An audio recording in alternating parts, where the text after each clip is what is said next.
Well, joining us for the analytical part of this live coverage, we have Kenet O Kif, former U.S. Marine, who joins us in the studios. Kenet O Kif, I'll start with you. This should, I would think, be a warning signal to some of the countries supporting the terrorists in the war in Syria, in particular the U.S., Turkey, and Saudi Arabia. Yes, well, I hope actually that it's even more of a wake-up call for us to realize that we are ISIS, that the Western governments that are in bed with Saudi Arabia, who is the primary funder of ISIS, along with Qatar and other Gulf states. We not only provide the political cover and military assistance to Saudi Arabia while it slaughters innocent people in Yemen, but we also provide the cover for them to go ahead and do their dirty dealing with these psychopaths who are running around Syria and other parts of the world as well, Iraq.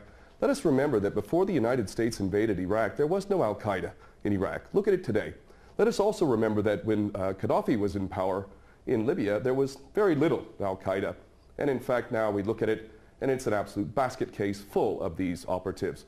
And we look to Syria as well as yet another example of where these problems were actually quite under control in terms of Al-Qaeda.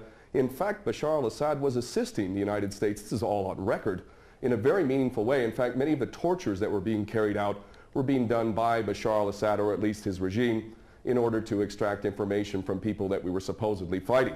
I believe that it is beyond any doubt for any sensible person to realize that not only is the United States providing the financial cover, military cover, political cover for these terrorists through our proxies, but we've also, in pure technical sense, provided the training for these people in Jordan, and Turkey, another one of our best friends, has been shuttling these psychopaths across the country from Turkey into Syria for a long time now. So the idea that the West is actually fighting a war against ISIS is beyond ridiculous. So what we really need to do is start realizing the fact that we are ISIS, and the reason why our corrupt, treasonous governments are carrying out these policies is because they do not represent us. They represent the bankers, and the bankers make a hell of a lot of money off of war. And more importantly, as long as we're all fighting each other, as long as we're all not trusting each other, as long as we're all simply being played as pawns over and over, then they can maintain this tyrannical system of never-ending war. So this is really the wake-up call. What has happened in Paris is us. We are responsible through our corrupt governments